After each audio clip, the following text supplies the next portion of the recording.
Capacitor ನ ಬ್ಯಾಟರಿಯಿಂದ ತೆಗಿತಾ ಇದೀವಿ, ಐಸೋಲೇಟ್ ಮಾಡ್ತಾ ಇದೀವಿ, ಈಗಲೂ ಕೂಡ ಚಾರ್ಜಸ್ ಹಾಗೆ ಉಳ್ಕೊಂಡ್ಬಿಟ್ಟಿರುತ್ತೆ. So plus Q charge positive plate ಮೇಲೆ ಹಾಗೆ ಇರುತ್ತೆ.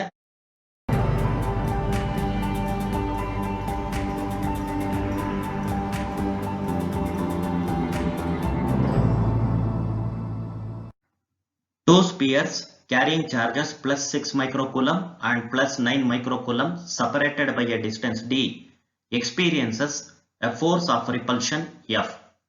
When a charge of minus 3 microcoulomb is given to both the sphere and kept at a same distance as before, the new force of repulsion is.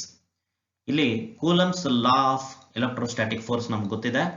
Formula ಏನ್ ಬರುತ್ತೆ? F is equal to 1/4 pi epsilon naught Q1 Q2 divided by d square. ಇಲ್ಲಿ 1/4 pi epsilon naught constant ಆಗುತ್ತೆ ಎರಡು ಕೇಸಲ್ಲಿ. Distance of separation between two charges ಕೂಡ same ಇದೆ. ಹಾಗಾಗಿ ನಾನು ಏನಂತ ತಗೊಳ್ಬೋದು ಇಲ್ಲಿ? F is directly proportional to Q1 Q2. ಈಗ ಮೊದಲನೇ ಬಾರಿಗೆ ಎಷ್ಟಿದೆ ಫೋರ್ಸ್? F.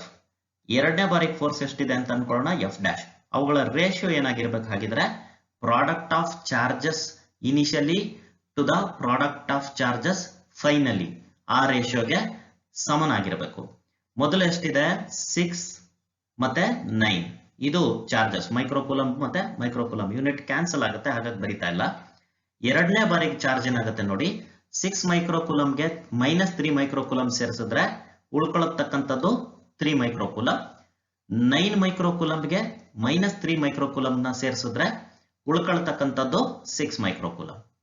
ಸೊ ಇದನ್ನ ಸಾಲ್ವ್ ಮಾಡ್ತಾ ಬರೋಣ. 6 ಕ್ಯಾನ್ಸಲ್ ಆಯ್ತು, 3 9 ಆಯ್ತು. ಸೊ ಹಾಗಾಗಿ ನ್ಯೂ ಫೋರ್ಸ್ ಏನಿದೆ F ಡ್ಯಾಶ್, ಅದು F/3 ಆಗಿದೆ. ಸರಿಯಾದ ಆಯ್ಕೆ option C. Pick out the statement which is incorrect. Option A ಈ ತರ ಇದೆ. The tangent drawn to line of force represents the direction of electric field. So electric field ಈ ತರ ಇದೆ ಅಂತ ಇಟ್ಕೊಳ್ಳೋಣ. ಡೈರೆಕ್ಷನ್ ಆರೋ ಮಾರ್ಕ್ ತೋರಿಸ್ತಾ ಇದ್ದೀನಿ. ಯಾವುದೇ ಒಂದು ಪಾಯಿಂಟ್ ಅಲ್ಲಿ ನಾನು ಟ್ಯಾಂಜೆಂಟ್ ಹೇಳಿದ್ರೆ ಆ ಟ್ಯಾಂಜೆಂಟ್ ಏನ್ ಹೇಳುತ್ತೆ ನನಗೆ? Direction of electric field at that point. ಈ ಸ್ಟೇಟ್ಮೆಂಟ್ ಕರೆಕ್ಟ್ ಇದೆ. The electric field lines forms closed loop ಅಂತ ಇದೆ. ಎಲೆಕ್ಟ್ರೋಸ್ಟಾಟಿಕ್ಸ್ ಅಲ್ಲಿ ಇದು ಸಾಧ್ಯ ಇಲ್ಲ. ಯಾಕೆಂದ್ರೆ ನಮ್ಗೆ ಗೊತ್ತಿದೆ field lines originate from positive charge and terminate at negative charge. So ಹಾಗಾಗಿ ಇಲ್ಲಿ ಲೂಪ್ಸ್ ಪಾಸಿಬಿಲಿಟಿ ಇಲ್ಲ. ಹಾಗಾಗಿ ಆಪ್ಷನ್ ಬಿ ಏನಿದೆ ಅದು ತಪ್ಪಾಗಿದೆ. ಮತ್ತೆ ಕ್ವಶನ್ ಅಲ್ಲಿ ಕೇಳ್ತಾ ಇರೋದು ಯಾವ ತಪ್ಪು ಅಂತಾನೆ, ಹಾಗಾಗಿ ಆಪ್ಷನ್ ಬಿ ಸರಿಯಾದ ಆಯ್ಕೆ ಆಯ್ತು. ಬಟ್ ಆದ್ರೂ ಕೂಡ ನಾನು ಆಪ್ಷನ್ ಸಿ ಮತ್ತೆ ಡಿ ನ ಎಕ್ಸ್ಪ್ಲೇನ್ ಮಾಡ್ತಾ ಇದ್ದೀನಿ. ಆಪ್ಷನ್ ಸಿ ಈ ತರ ಇದೆ. A negative test charge experiences a force opposite to the direction of the electric field. ಇಲ್ಲಿ ಬರೀ ಫೀಲ್ಡ್ ಅಂತ ಹೇಳಿದ್ರೆ ಕಾಂಟೆಕ್ಸ್ಟ್ ಅಲ್ಲದು ಎಲೆಕ್ಟ್ರಿಕ್ ಫೀಲ್ಡ್ ಆಗುತ್ತೆ. ಸೊ ಎಲೆಕ್ಟ್ರಿಕ್ ಫೀಲ್ಡ್ ಈ ತರ ಇದ್ರೆ ನೆಗೆಟಿವ್ ಚಾರ್ಜಸ್ ಏನನ್ನು ಫೀಲ್ ಮಾಡುತ್ತೆ? Force opposite to the direction of electric field. ಇದು ಕೂಡ ಸರಿಯಾದ ಸ್ಟೇಟ್ಮೆಂಟ್ ಆಗಿದೆ. ಫೀಲ್ಡ್ ಲೈನ್ಸ್ ನೆವರ್ ಇಂಟರ್ಸೆಕ್ಟ್, ಅದು ಕೂಡ ಸರಿಯಾದ ಸ್ಟೇಟ್ಮೆಂಟ್ ಆಗಿದೆ. ಹಾಗಾಗಿ ಇಲ್ಲಿ ಆಪ್ಷನ್ ಬಿ ಮಾತ್ರ ತಪ್ಪಾಗಿದೆ. ನಾವು ತಪ್ಪಾಗಿರೋದನ್ನ ಚೂಸ್ ಮಾಡಬೇಕಾಗಿತ್ತು. ಆಪ್ಷನ್ ಬಿ ಸರಿಯಾದ ಆಯ್ಕೆ ಆಗಿದೆ. The angle between dipole moment and electric field at any point on the equatorial plane is. So dipole andre naಮಗೆ ಗೊತ್ತಿದೆ, it is a charge configuration in which we have two equal and opposite charges separated by a small distance. ಇಲ್ಲಿ equatorial plane ಅಂದ್ರೆ ನಮಗೆ ಗೊತ್ತಾಗ್ತಾ ಇದೆ ಏನಂತ? A plane perpendicular to the dipole axis and passing through the dipole center. So ಇಲ್ಲಿ electric field direction ಏನಾಗಿರುತ್ತೆ ಅಂತ ನಮ್ಗೆ ಗೊತ್ತಿದೆ, which will be directed from positive charge to negative charge. ಇದನ್ನ ನಾವು ಈ ಇಕ್ವಟೋರಿಯಲ್ ಅಂತ ಕರಿತೀವಿ. ಡೈರೆಕ್ಷನ್ ಏನಿರುತ್ತೆ? ಪಾಸಿಟಿವ್ ಚಾರ್ಜ್ ಇಂದ ನೆಗೆಟಿವ್ ಚಾರ್ಜ್ ಇರುತ್ತೆ. ಅದೇ ಡೈಪೋಲ್ ಮೂವ್ಮೆಂಟ್ ಡೈರೆಕ್ಷನ್ ಏನಿರುತ್ತೆ? That is always from negative charge to positive charge. So ಈಗ ನಾವು ಇವೆರಡರ ನಡುವೆ ಇರತಕ್ಕಂಥ ಆಂಗಲ್ ನ ಹೇಳಬೇಕಾಗಿದೆ. ಅದೆಷ್ಟಾಗಿದೆ? 180 ಡಿಗ್ರಿ. ಹಾಗಾಗಿ ಸರಿಯಾದ ಆಯ್ಕೆ option C. 3 point charges 3 nanocoulomb, 6 nanocoulomb and 9 nanocoulomb are placed at the corners of an equilateral triangle of side 0.1 meter. The potential energy of the system is. ಇಲ್ಲಿ ಒಂದು ಈಕ್ವಿಲ್ಯಾಟರಲ್ ಟ್ರಯಾಂಗಲ್ ನ ಕನ್ಸಿಡರ್ ಮಾಡ್ತಾ ಇದೀವಿ. At the corners of equilateral triangle, we do have charges 3 nanocoulomb, 6 nanocoulomb ಮತ್ತೆ 9 nanocoulomb. The side of the equilateral triangle is given as 0.1 meter. ಅದರ ಅರ್ಥ ಏನಾಯ್ತು, ಯಾವುದೇ ಎರಡು ಚಾರ್ಜಸ್ ನ ತಗೊಂಡ್ರೆ ಅವುಗಳ ನಡುವೆ ಇರತಕ್ಕಂತ ಡಿಸ್ಟೆನ್ಸ್ 0.1 ಮೀಟರ್ ಆಯ್ತು. ಈಗ ಪೊಟೆನ್ಷಿಯಲ್ ಎನರ್ಜಿಗೆ ಫಾರ್ಮುಲಾ ಗೊತ್ತಿದೆ ನನಗೆ, K into Q1 Q2 divided by R12 plus K into Q2 Q3 divided by R23 plus K Q3 Q1 divided by R31. ಇಲ್ಲಿ R31 ಅಂದ್ರೆ distance between Q1 and Q3, R23 ಅಂದ್ರೆ distance between Q2 and Q3, R12 ಅಂದ್ರೆ distance between Q1 and Q2. ಈ ತರ ನಮಗೆ ಗೊತ್ತಿರಬೇಕು. So ಇಲ್ಲಿ K common ಇದೆ, ಅದನ್ನು ಹೊರಗಡೆ ತೆಗಿತೀನಿ. ಆಕ್ಚುಲಿ K ಅನ್ನೋದು 1/4πε0. ಅದಕ್ಕೆ ಸಬ್ಸ್ಟಿಟ್ಯೂಟ್ ಕೂಡ ಮಾಡ್ತಾ ಇದ್ದೀನಿ, 9 into 10 to the power 9. ಇಲ್ಲಿ R12, R23 ಮತ್ತೆ R31 ಎಲ್ಲ ಸೇಮ್ ಇದೆ, ಹಾಗಾಗಿ ಅದನ್ನು ಕೂಡ ಕಾಮನ್ ಆಗಿ ತಗೊಳ್ತಾ ಇದ್ದೀನಿ. ಎಷ್ಟಿದೆ ಅದು? 0.1 ಮೀಟರ್. ಈಗ ಪ್ರಾಡಕ್ಟ್ಸ್ ಮಾತ್ರ ಉಳ್ಕೊಳ್ಳುತ್ತೆ ಒಳಗಡೆ, Q1 Q2 Q2 Q3 ಮತ್ತೆ Q3 Q1. So Q1 Q2 ಅಂದ್ರೆ 3 into 6 18 ಆಯ್ತು. ದೆನ್ 10 power minus 9 ಮತ್ತೆ 10 power minus 9 ಇದೆ, ಅದನ್ನ ಕೊನೆಯಲ್ಲಿ ಕಾಮನ್ ಆಗಿ ತೆಗೆದು ಬರ್ಕೊಳ್ತೀನಿ. ಸೊ Q2 Q3 ಅಂದ್ರೆ 6 into 9 ಆಯ್ತು, ಅಂದ್ರೆ 54 ಪ್ಲಸ್ Q3 Q1 ಅಂದ್ರೆ 9 into 3 ಆಯ್ತು, ಸೊ ಅದು 27. ಸೊ ಇಲ್ಲಿ 10 to the power minus 9 into 10 to the power minus 9 ಇತ್ತಲ್ಲ, ಅದನ್ನ ಈಗ ಬರ್ಕೊಳ್ತಾ ಇದ್ದೀನಿ, 10 to the power minus 18 ಆಯ್ತು. ಸೊ ಇದನ್ನ ಸಾಲ್ವ್ ಮಾಡಿದ್ರೆ ಆನ್ಸರ್ ಏನಂತ ಗೊತ್ತಾಗ್ತಾ ಇದೆ ನಮಗೆ, 8910 into 10 to the power minus 9 joules. But ಈ ತರದ ಆನ್ಸರ್ ಯಾವ ಆಪ್ಷನ್ ಅಲ್ಲೂ ಇಲ್ಲ, ಹಾಗಾಗಿ ಕರ್ನಾಟಕ PU ಬೋರ್ಡ್ ಇದಕ್ಕೆ ಗ್ರೇಸ್ ಮಾರ್ಕ್ಸ್ ಅನ್ನ ಅಲಾಟ್ ಮಾಡಿದ್ದಾರೆ. A spherical shell of radius 10 cm is carrying a charge Q. If the potential at a distance 5 cm, 10 cm and 15 cm from the center of the spherical shell is V1, V2 and V3 respectively, then ಇಲ್ಲಿ 5 cm ಅಂದ್ರೆ less than radius of the spherical shell ಆಯ್ತು, ಹಾಗಾಗಿ that is potential inside the spherical shell V1 ಅಂದ್ರೆ. ಅದೇ V2 ಅಂದ್ರೆ distance ಏನಂತ ಹೇಳ್ತಾ ಇದ್ರೆ 10 cm, ಹಾಗಾಗಿ ಇದು ಸರ್ಫೇಸ್ ಮೇಲೆ ಇರ್ತಕ್ಕಂತಹ ಪಾಯಿಂಟ್ ಆಯ್ತು. So potential on the surface ಗೆ ಅವರು V2 ಅಂತ ಹೆಸರು ಕೊಡ್ತಾ ಇದ್ದಾರೆ. 15 cm ಅಂದ್ರೆ ಇದು ರೇಡಿಯಸ್ ಗಿನ ಜಾಸ್ತಿ ಇದೆ, ಹಾಗಾಗಿ that is going to be point outside the spherical shell. So ಹಾಗಾಗಿ ಅಲ್ಲಿ ಬರ್ತಕ್ಕಂಥ ಪೊಟೆನ್ಷಿಯಲ್ V ಔಟ್ ಅಂತ ತಗೊಳ್ಬಹುದು. ಸೊ ನಮ್ಗೆ ಏನ್ ಮಾಹಿತಿ ಇದೆ ಅಂದ್ರೆ V1 is equal to V2 ಅಂದ್ರೆ potential inside the spherical shell is equal to potential on the surface of the spherical shell. Formula ಏನ್ ಬರುತ್ತೆ, 1/4πε0 charge of the spherical body, ಇಲ್ಲಿ Q ಅಂತ ಕೊಟ್ಟಿದ್ದಾರೆ, ಡಿವೈಡೆಡ್ ಬೈ ಇಟ್ಸ್ ರೇಡಿಯಸ್. ಅದನ್ನ ನಾನು ಇಲ್ಲಿ R ಅಂತ ಅಸ್ಯೂಮ್ ಮಾಡ್ತಾ ಇದ್ದೀನಿ.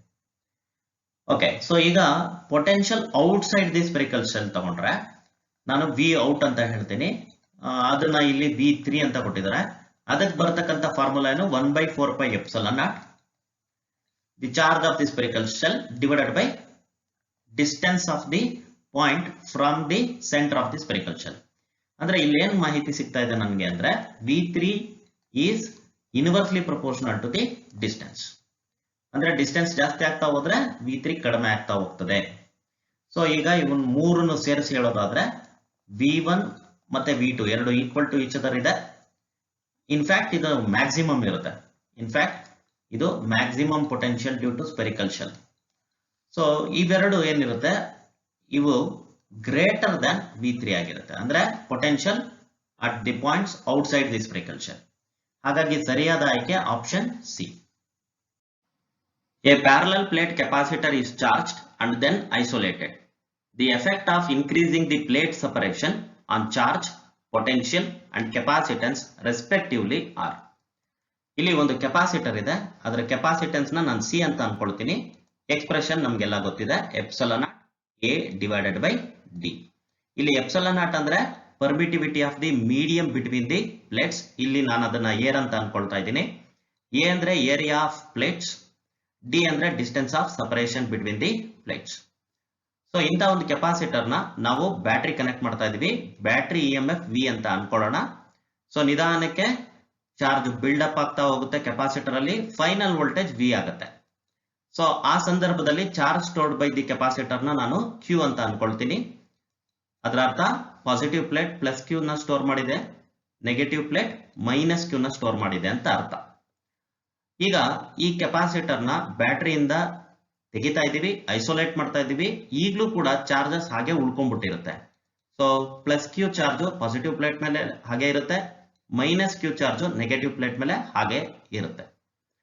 ಇಲ್ಲಿ ಏನ್ ಹೇಳ್ತಾ ಇದ್ದಾರೆ ಅಂದ್ರೆ ಪ್ಲೇಟ್ಸ್ ಸಪರೇಷನ್ ನ ನಾವು ಇನ್ಕ್ರೀಸ್ ಮಾಡಿದ್ರೆ ಏನಾಗುತ್ತೆ ಅಂತ ಪ್ರಶ್ನೆ ಇದೆ. ಇಲ್ಲಿ ಯಾವುದೇ ಮೆಕ್ಯಾನಿಸಮ್ ಇಲ್ಲ ಚಾರ್ಜಸ್ ನ ಕಡಿಮೆ ಮಾಡೋದಕ್ಕಾಗ್ಲಿ ಅಥವಾ ಚಾರ್ಜಸ್ ನ ಸಪ್ಲೈ ಮಾಡೋದಕ್ಕಾಗ್ಲಿ. ಹಾಗಾಗಿ ಚಾರ್ಜಸ್ ಏನಿದೆ ಅದು ಹಾಗೆ ಉಳ್ಕೊಂಡಿರುತ್ತೆ, ಪಾಸಿಟಿವ್ ಪ್ಲೇಟ್ ಮೇಲೆ ಪ್ಲಸ್ ಕ್ಯೂ, ನೆಗೆಟಿವ್ ಪ್ಲೇಟ್ ಮೇಲೆ ಮೈನಸ್ ಕ್ಯೂ. ಹಾಗಾಗಿ ನಾನೇನ್ ಮಾಡ್ತೀನಿ, final charge Q dash is equal to initial charge Q. So charge ಅಲ್ಲಿ ಯಾವುದೇ ರೀತಿಯ ಬದಲಾವಣೆ ಇಲ್ಲ. ಈಗ ಕೆಪಾಸಿಟೆನ್ಸ್ ಏನಾಗ್ತಾ ಇದೆ ಅಂತ ನೋಡೋಣ. ಕೆಪಾಸಿಟೆನ್ಸ್ ಫೈನಲಿ ಸಿ ಡ್ಯಾಶ್ ಅಂತ ಅನ್ಕೊಳ್ತಾ ಇದ್ದೀನಿ. ಅದಕ್ಕೆ ಬರ್ತಕ್ಕಂಥ ಎಕ್ಸ್ಪ್ರೆಷನ್ ಏನಿದೆ, epsilon naught A divided by D dash. ಇಲ್ಲಿ ಮೀಡಿಯಂ ಚೇಂಜ್ ಆಗಿಲ್ಲ, area of the plates change ಆಗಿಲ್ಲ, ಬಟ್ ಡಿ ಡ್ಯಾಶ್ ಏನಿದೆ ಅದು distance of separation between the plates ಅದು ಮೊದಲಿದ್ದಕ್ಕಿಂತ ಜಾಸ್ತಿ ಆಗಿದೆ. ಇನ್ವರ್ಸ್ ರಿಲೇಷನ್ ಇರೋದ್ರಿಂದ ಕೆಪಾಸಿಟೆನ್ಸ್ ಏನಾಗಬೇಕು, ಡಿಕ್ರೀಸ್ ಆಗಬೇಕು. ಅಂದ್ರೆ ಫೈನಲ್ ಕೆಪಾಸಿಟೆನ್ಸ್ ಇನಿಷಿಯಲ್ ಕೆಪಾಸಿಟೆನ್ಸ್ ಗಿಂತ ಕಡಿಮೆ ಇದೆ, ಇದು ನಮಗೆ ಗೊತ್ತಾಗ್ತಾ ಇದೆ. ಈಗ ವೋಲ್ಟೇಜ್ ಬಗ್ಗೆ ಮಾಹಿತಿ ಇದೆ.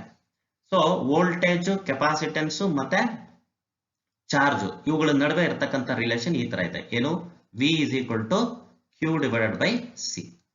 ಹಾಗಿದ್ರೆ ಫೈನಲ್ ವೋಲ್ಟೇಜ್ ಎಷ್ಟಿರುತ್ತೆ, V dash is equal to Q divided by C dash. Capacitance ಕಡಿಮೆ ಆಗ್ತಾ ಇರೋದ್ರಿಂದ ವೋಲ್ಟೇಜ್ ಏನಾಗಬೇಕು, ಜಾಸ್ತಿ ಆಗಬೇಕು. ಯಾಕೆಂದ್ರೆ ಇನ್ವರ್ಸ್ ರಿಲೇಷನ್ ಇದೆ, V dash is greater than V, ಅಂದ್ರೆ final voltage is greater than initial voltage ಅಂತ ಗೊತ್ತಾಗ್ತದೆ.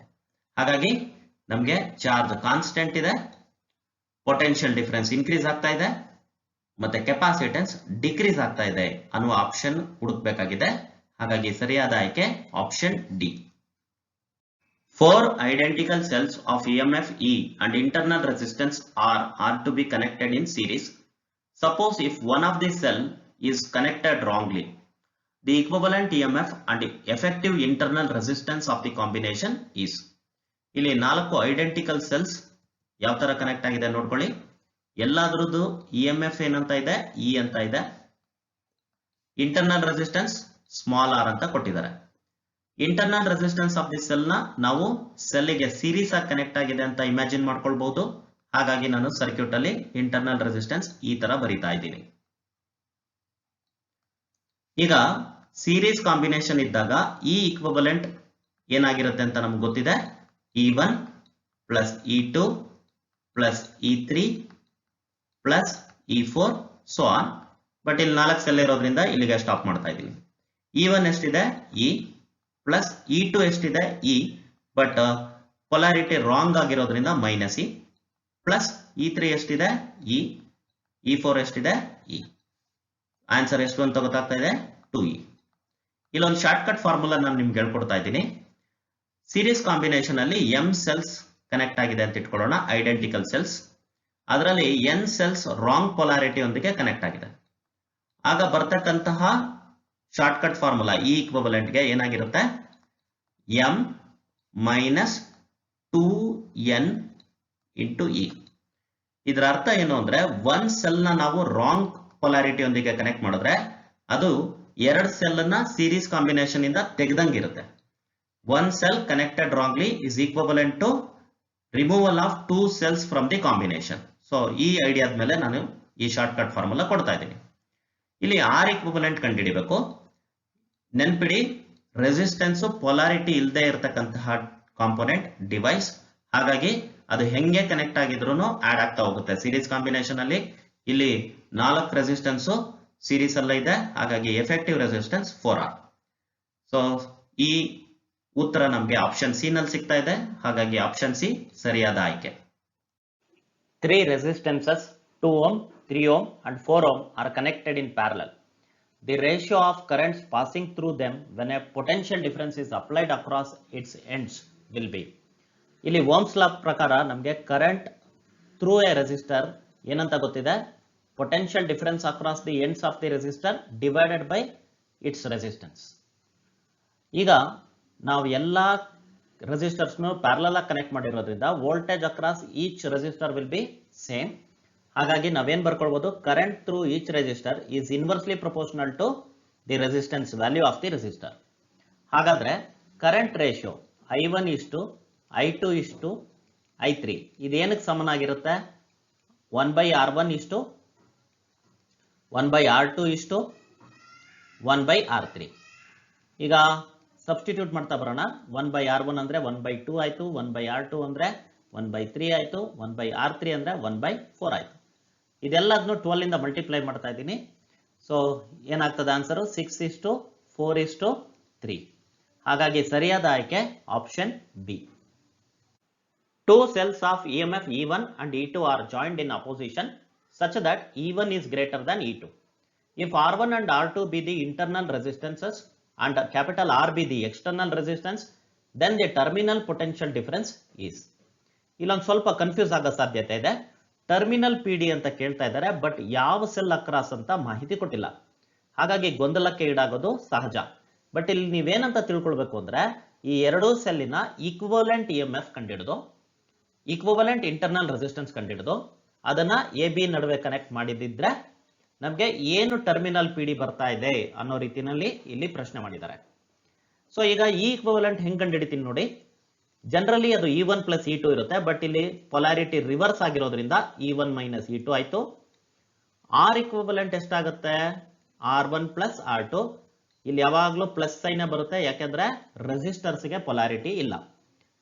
ಈಗ terminal PD across the cell ಅಂದ್ರೂ ಒಂದೇ, ಅಥವಾ voltage across the external resistance ಅಂದ್ರೂ ಕೂಡ ಒಂದೇ. ಹಾಗಾಗಿ ನಾನು ವೋಲ್ಟೇಜ್ ಅಕ್ರಾಸ್ ಎಕ್ಸ್ಟರ್ನಲ್ ರೆಸಿಸ್ಟೆನ್ಸ್ ನ ಕಂಡುಹಿಡಿಯೋದಕ್ಕೆ ಇಷ್ಟಪಡ್ತೀನಿ. ಅದು ಓಮ್ಸ್ ಲಾ ಪ್ರಕಾರ ತಗೊಳ್ಳೋದಾದ್ರೆ I ಇಂಟು ಆರ್. ಐ ಏನಾಗಿರುತ್ತೆ ಇಲ್ಲಿ, current in the circuit. So current in the circuit ಹೆಂಗ್ ಕಂಡುಹಿಡಿತೀರಾ, ಟೋಟಲ್ EMF. ಈ ತರ ಸಿಂಗಲ್ ಲೂಪ್ ಸರ್ಕ್ಯೂಟ್ ಇದ್ರೆ ಅದನ್ನ ಹೆಂಗ್ ಕಂಡುಹಿಡಿಬಹುದು, total EMF which is E1 minus E2 here divided by total resistance. Total resistance ಗಮನಿಸಿ, R1 R2 ಮತ್ತೆ ಕ್ಯಾಪಿಟಲ್ R ಇವೆಲ್ಲ ಸೀರೀಸ್ ಕಾಂಬಿನೇಷನ್ ಆಗಿರೋದ್ರಿಂದ R1 plus R2 plus capital R ಏನಾಗುತ್ತೆ, ಟೋಟಲ್ ರೆಸಿಸ್ಟೆನ್ಸ್. ಸೊ ಈಗ ಬ್ರಾಕೆಟ್ ಒಳಗಡೆ ಇರೋದು ಏನ್ ಕೊಡ್ತಾ ಇದೆ ನಂಗೆ, current in the circuit into external resistance ಮಾಡಿದ್ರೆ ನಂಗೆ ವೋಲ್ಟೇಜ್ ಅಕ್ರಾಸ್ ಎಕ್ಸ್ಟರ್ನಲ್ ರೆಸಿಸ್ಟೆನ್ಸ್ ಸಿಗ್ತಾ ಇದೆ, ಜೊತೆಗೆ ಇದೇ terminal PD across the cell ಕೂಡ ಆಗಿರುತ್ತೆ. ಹಾಗಾಗಿ ಸರಿಯಾದ ಆಯ್ಕೆ option D. In the circuit shown below, the ammeter and the voltmeter readings are 3 ampere and 6 volt respectively. Then the value of resistance R is. ಇಲ್ಲಿ ಸರ್ಕ್ಯೂಟ್ ನ ಗಮನಿಸಿ, ammeter reading ನಮಗೆ 3 ampere ಅಂತ ಕೊಟ್ಟಿದ್ದಾರೆ. ರೆಸಿಸ್ಟರ್ ಸೀರೀಸ್ ಅಲ್ಲಿ connect ಆಗಿರೋದ್ರಿಂದ ಅಮ್ಮೀಟರ್ಗೆ ಅದ್ರ ಮುಖಾಂತರ ಕೂಡ ಕರೆಂಟ್ 3 ಆಂಪಿಯರ್ ಇರಬೇಕು. ಈಗ ವೋಲ್ಟ್ ಮೀಟರ್ ಹೆಂಗ್ ಕನೆಕ್ಟ್ ಆಗಿದೆ, ಸೀರೀಸ್ ಕಾಂಬಿನೇಷನ್ ಆಫ್ ಅಮ್ಮೀಟರ್ ಮತ್ತೆ ರೆಸಿಸ್ಟರ್.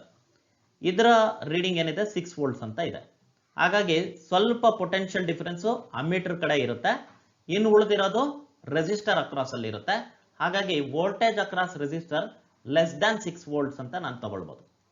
ಈಗ ರೆಸಿಸ್ಟೆನ್ಸ್ ವ್ಯಾಲ್ಯೂನ ನಾವು ಓಮ್ಸ್ ಲಾ ಇಂದ ಹೇಳೋದಾದ್ರೆ voltage across the resistor divided by current through the resistor ಅಂತ ಬರಿತೀವಿ. ಈಗ ವೋಲ್ಟೇಜ್ ಏನಿದೆ ಅದು ಲೆಸ್ ದ್ಯಾನ್ 6 ವೋಲ್ಟ್ ಇದೆ, ಡಿವೈಡೆಡ್ ಬೈ ಕರೆಂಟ್ ಏನಿದೆ 3 ಆಂಪಿಯರ್ ಅಂತ ಗೊತ್ತಿದೆ. ಇದನ್ನು ಸಾಲ್ವ್ ಮಾಡಿದ್ರೆ ನನಗೆ resistance value less than 2 ohm ಅಂತ ಗೊತ್ತಾಗ್ತಾ ಇದೆ. ಹಾಗಾಗಿ ಸರಿಯಾದ ಆಯ್ಕೆ ಆಪ್ಷನ್ ಸಿ.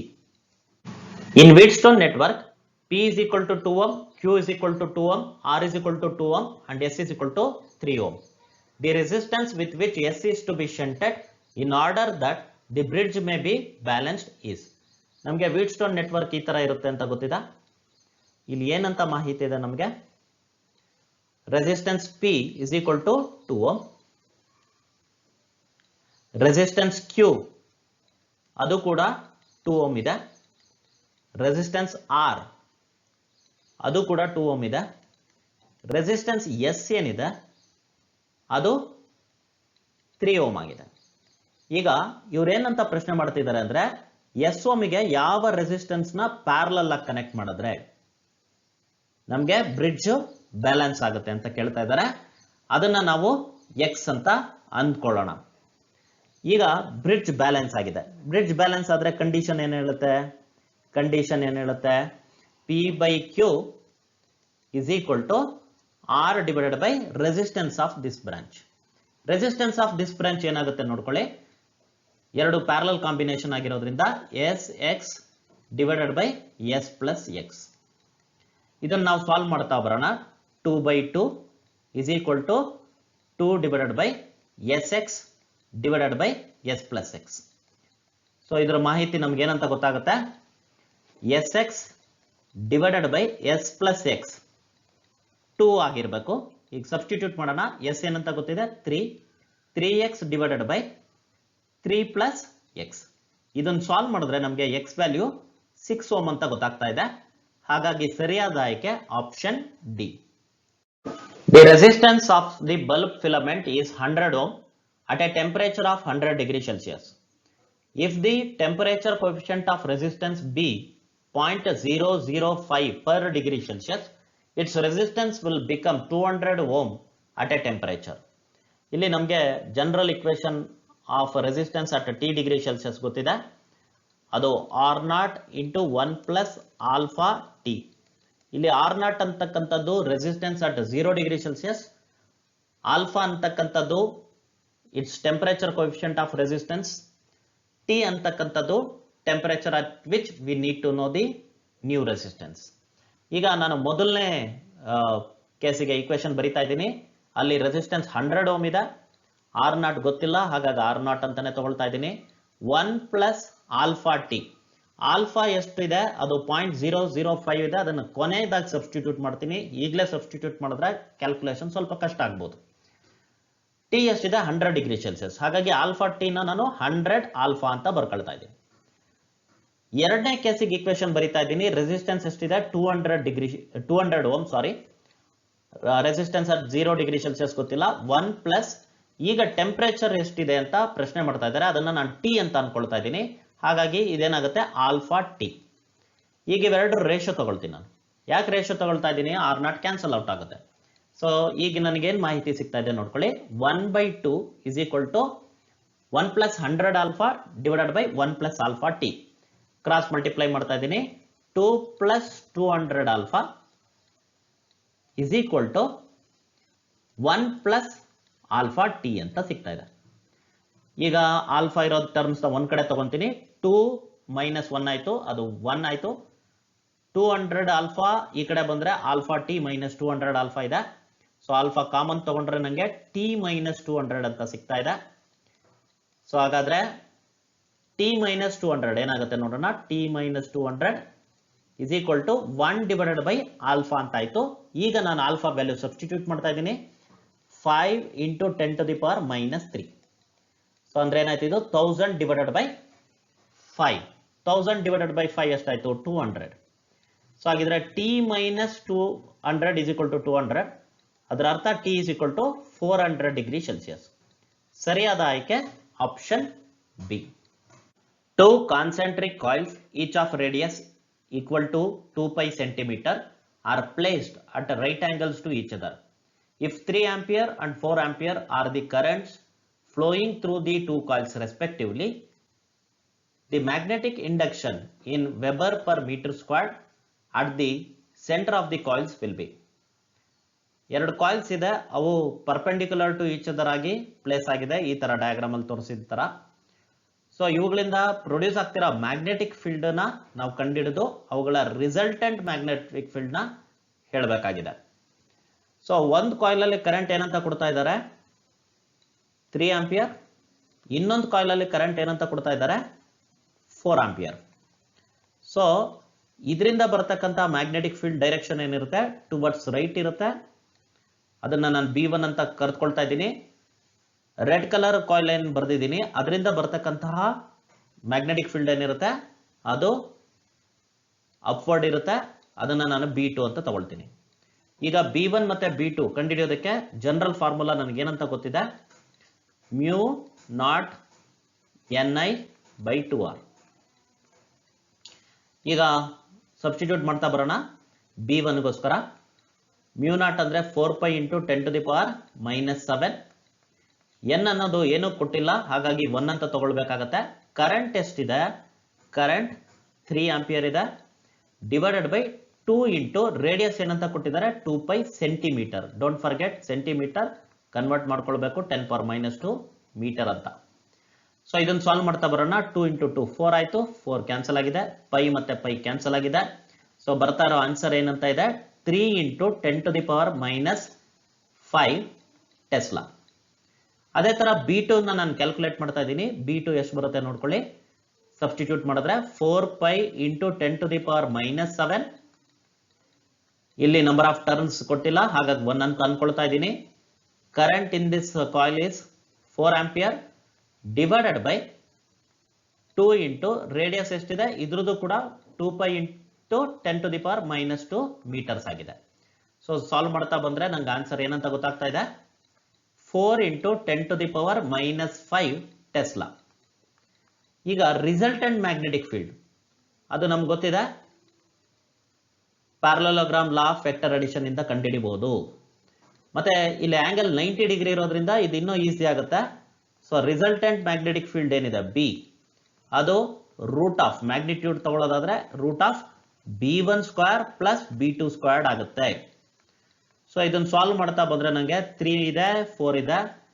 ಸೊ ಹಾಗಾಗಿ ಆನ್ಸರ್ ಏನ್ ಬರುತ್ತೆ? 5 ಇಂಟು 10⁻⁻5 ಟೆಸ್ಲಾ ಅಥವಾ ವೆಬರ್ ಪರ್ ಮೀಟರ್ ಸ್ಕ್ವೇರ್ಡ್ ಅಂತ ಹೇಳ್ಬೋದು. ಸೊ ಈ ಆಯ್ಕೆ ನಮಗೆ ಆಪ್ಷನ್ ಸಿ ನಲ್ಲಿದೆ, ಹಾಗಾಗಿ ಆಪ್ಷನ್ ಸಿ ಸರಿಯಾದ ಆಯ್ಕೆ. A proton beam enters a magnetic field of 10⁻⁴ Weber per meter squared normally if the specific charge of the proton is 10⁻11 coulomb per kg and its velocity is 10⁻9 meter per second, then the radius of the circle described will be. Radius of the charged particle moving perpendicular to the external magnetic field ಏನಂತ ಗೊತ್ತಿದೆ ನಮಗೆ? mv divided by QB ಅಂತ. ಅಕಸ್ಮಾತ್ ಈ formula ಮರ್ತೋಗಿದ್ರೆ ನಾವು ಹೇಗೆ ನೆನಪು ಮಾಡ್ಕೊಳ್ಬಹುದು ಅಂದ್ರೆ, required centripetal force which is mv²/r is provided by magnetic force acting on the charged particle which is QVB.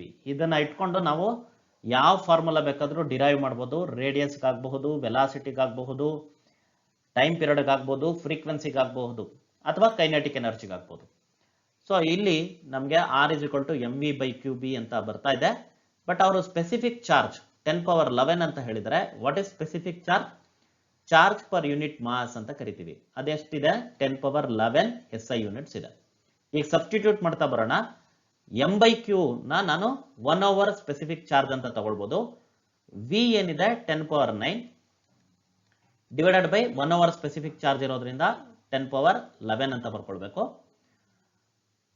B ಏನಂತ ಕೊಟ್ಟಿದ್ದಾರೆ? 10⁻⁻4. ಇದನ್ನು ಸಾಲ್ವ್ ಮಾಡಿದ್ರೆ ನಮಗೆ ಆನ್ಸರ್ ಏನಂತ ಸಿಗ್ತಾ ಇದೆ? 10⁻2 ಮೀಟರ್ ಅಂತ ಸಿಗ್ತಾ ಇದೆ, which is 100 metre. Option C ಸರಿಯಾದ ಆಯ್ಕೆ. A cyclotron is use to accelerate. Option A neutron ಅಂತ ಕೊಟ್ಟಿದ್ದಾರೆ, ಖಂಡಿತ ಆಗಲ್ಲ. ಯಾಕೆಂದ್ರೆ ಚಾರ್ಜ್ಡ್ ಪಾರ್ಟಿಕಲ್ ಅಲ್ಲ neutron, only positively charged particle ಅಂತ ಹೇಳ್ತಾ ಇದ್ದಾರೆ ಆಪ್ಷನ್ ಬಿ ನಲ್ಲಿ. ಓನ್ಲಿ ನೆಗೆಟಿವ್ಲಿ ಚಾರ್ಜ್ಡ್ ಪಾರ್ಟಿಕಲ್ ಅಂತ ಹೇಳ್ತಾ ಇದ್ದಾರೆ ಆಪ್ಷನ್ ಸಿ ನಲ್ಲಿ. Option D both positively and negatively charged particles ಅಂತ ಹೇಳ್ತಾ ಇದ್ದಾರೆ. ಸರಿಯಾದ ಆಯ್ಕೆ ಆಪ್ಷನ್ ಡಿ. ಬಟ್ ನೆನ್ಪಿಡಿ, ಹಂಗಂತ ಎಲೆಕ್ಟ್ರಾನ್ಸ್ ನಾವು ಆಕ್ಸಲರೇಟ್ ಮಾಡೋದಕ್ಕಾಗೋದಿಲ್ಲ ಸೈಕ್ಲೋಟ್ರಾನ್ ನ ಯೂಸ್ ಮಾಡಿ. ಯಾಕೆಂದ್ರೆ ಅದು ಮಾಸ್ ತುಂಬಾ ಕಡಿಮೆ ಇರೋದ್ರಿಂದ ಇದು ಬಹಳ ಬೇಗ ಆಕ್ಸಲರೇಟ್ ಆಗ್ತಾ ಅದರ ಸ್ಪೀಡು ಸಿಗೆ ವೆರಿ ಕ್ಲೋಸ್ ಆಗಿ ತಲುಪಿಡುತ್ತೆ. ಇಂಥ ಸಂದರ್ಭದಲ್ಲಿ ರೆಸೊನೆನ್ಸ್ ಕಂಡೀಷನ್ ಹಾಳಾಗುತ್ತೆ. ಹಾಗಾಗಿ ಎಲೆಕ್ಟ್ರಾನ್ಸ್ ನಾವು ಆಕ್ಸಲರೇಟ್ ಮಾಡೋದಕ್ಕೆ ಬರೋದಿಲ್ಲ ಯೂಸಿಂಗ್ ಸೈಕ್ಲೋಟ್ರಾನ್.